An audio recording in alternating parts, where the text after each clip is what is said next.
आखिर क्यों इस लड़के ने किया एक चुड़ैल के साथ शादी? दरअसल खजाने की तलाश करने आए इस लड़के की मुलाकात एक चुड़ैल से हो जाती है जो इस महल के खजाने की रक्षा कर रही थी। जैसे ही चुड़ैल ने लड़के को देखा तो उसे उसमें अपना प्रेमी नजर आता है जो उसका इस महल में इंतजार करने को बोलकर नहीं आया और कुछ समय बाद उसकी मृत्यु हो जाती है। चुड़ैल की इस दुख भरी कहानी को सुनकर लड़के ने उसे इंसाफ दिलाने के लिए चुड़ैल से शादी करने का फैसला किया, जिससे चुड़ैल काफी खुश थी। चारों तरफ खुशियों का माहौल था, कई तरह के पकवान बनाए जा रहे थे। चुड़ैल भी सज धज कर डोली के साथ मंडप में आई। जैसे ही पंडित ने विवाह के मंत्र शुरू किए कि तभी एक अघोरी वहां पर आ जाता है जो उस चुड़ैल को मारकर खजाने की चाबी हासिल करना चाहता था। जब चुड़ैल ने अघोरी को देखा तो वह आग बबूला हो गई और हवा में उड़ते हुए अघोरी के पास आ जाती है, जहां चुड़ैल ने उसके एक एक साथियों को खत्म करने के बाद सीधे अघोरी के पास पहुंच गई और उसे एक ही हाथों से उठा लिया। चुड़ैल उसे जान से मार दी। उससे पहले लड़के ने एक मंगल सूत्र को लेकर उस चुड़ैल के गले में पहना दिया, जिससे उसका गुस्सा शांत हो जाता है और वह धीरे धीरे गायब हो गई। और जाते जाते उस चुड़ैल ने लड़के को खजाने का रहस्य भी बता दिया, जिससे वह मालामाल हो गया।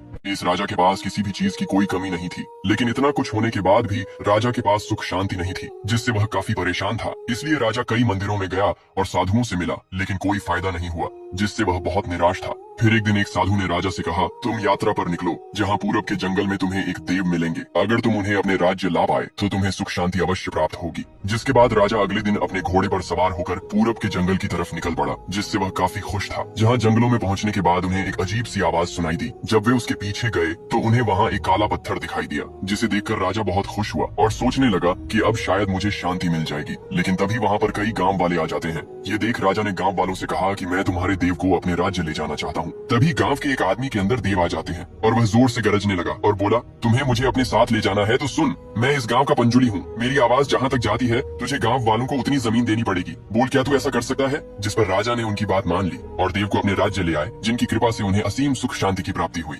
इस डॉक्टर ने एक दुबले पतले आदमी पर अपने प्रयोग की शुरुआत की। प्रयोग के दौरान वह डॉक्टर उस आदमी को एक लोहे के संदूक में बंद करके उसमें एक ट्यूब के जरिए ऑक्सीजन लगा देता है और उस आदमी के पास आकर उससे पूछता है, क्या तुम्हें कोई तकलीफ है? आदमी, नहीं डॉक्टर, मुझे कोई दिक्कत नहीं। तब डॉक्टर ने प्रयोग को आगे बढ़ाने के लिए ग्रुप के सभी लोगों को इजाजत दिया। थोड़ी देर बाद जब उन्होंने उपकरणों के जरिए डोज को बढ़ाना शुरू किया तो वह आदमी दर्द के कारण जोर से चीखने लगता है, जिसे देखने के बाद डॉक्टर ने प्रयोग को तुरंत रोकने का ऑर्डर दिया। लेकिन वह सभी लोग इसे रोक नहीं पाते। अंततः वह सभी डरे और घबराए हुए उस संदूक की तरफ देखते रहे। थोड़ी देर बाद जब संदूक खुला तो वह दुबला पतला आदमी अब एक सुपर हीरो में बदल चुका था। सभी लोग खुशियां मनाते हुए कि हम प्रयोग में सफल हो गए। इसी मौके फायदा उठाकर एक आदमी ने डॉक्टर को बंदूक से शूट कर दिया और उनके बनाए हुए एलिमेंट को चुराकर वहां से भाग निकला।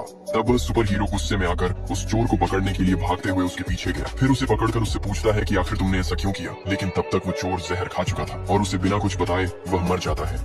ये कहानी है एक ऐसे दो जुड़वा बहनों की जिनके शरीर तो अलग थे लेकिन धड़ एक दूसरे से जुड़ा हुआ था, जिनका नाम था चारू और लता। एक बार जब दोनों पार्क में बैठी हुई थीं, वही एक लड़का उन्हें देखकर उनकी पेंटिंग बना रहा था। दोनों लड़कियों को उस पर शक होता है, इसलिए दोनों वहां जाकर उस तस्वीर को देखती है और उस लड़के से मिलने के बाद दोनों को उससे प्यार हो जाता है। लेकिन लड़का सिर्फ चारू से ही प्यार करता था, इसलिए दूसरी बहन को उससे जलन होने लगी। लता को चारू की हर बात पे गुस्सा आने लगा, जिसमें दोनों के बीच छोटी मोटी लड़ाइयां भी होती थी। एक दिन जब लड़का चारू को नेकलेस पहना रहा था तो यह देख लता को बहुत ज्यादा गुस्सा आने लगा और दोनों बहनों में झगड़ा इस कदर बढ़ गया कि दोनों एक दूसरे से नफरत करने लगती हैं। इससे परेशान होकर उसकी माँ ने न चाहते हुए भी उन दोनों को अलग करने का फैसला करती है। इधर दोनों आपस में लड़ाई करते हुए बोलती है कि मुझे तुम्हारे साथ नहीं रहना है। बस इतना बोलते ही लता